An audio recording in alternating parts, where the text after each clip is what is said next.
পারি না। তুমি এখন ছোট দেখে এতটা লিখতে পারো না। না ভাই মতো আপুর মতো লিখতে পারি ওই চাপ করে অতটা লিখতে পারবো। এই জন্যই তো সুমাইয়া লিখতে পারে না। সুমাইয়া ছোট না, এই জন্য সুমাইয়া লিখতে পারে না, বুঝছেন? তুমি না আমাকে বিকালবেলা সরেও থেকে ও পর্যন্ত আমাকে লিখে দিলা সবগুলা সুন্দর করে। এখন কেন লিখছো না?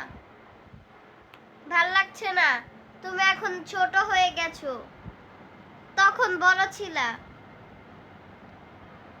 সুমাইয়া এখন লিখবে না দেখে ও ছোট হয়ে গেছে, বুঝছেন? মানে এখন ও ছোট, এই জন্য এত লিখতে পারে না। আর বিকেলবেলা ওর আপুর কাছে সব লেখাগুলা দিছে, তখন ও বড় ছিল, গাইজ, বুঝছেন? তার মানে এখন সুমাইয়া ছোট হয়ে যায়, এখন লিখবে না, না লেখার বাহানা, এই জন্য এমন করতেছে। তখন আমি লিখতাছি, তাই বলে কি আপু আমিও লিখবো। আমি বলি তুমি আপুর মতো বড় হয়ে নাও, তারপর লেখো। ও সোফার উপর দাঁড়ায় বলে যে আমি তোমার সমান হয়ে গেছি, এবার আমি লিখি। তখন বড় হয়ে লেখা দিছে, এখন ছোট হয়ে গেছে। হ্যাঁ, সুন্দর হচ্ছে, লেখো। তুমি ভালো আপু।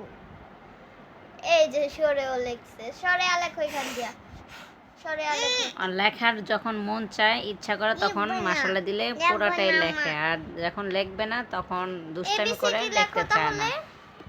না 1 2 আচ্ছা লেখো।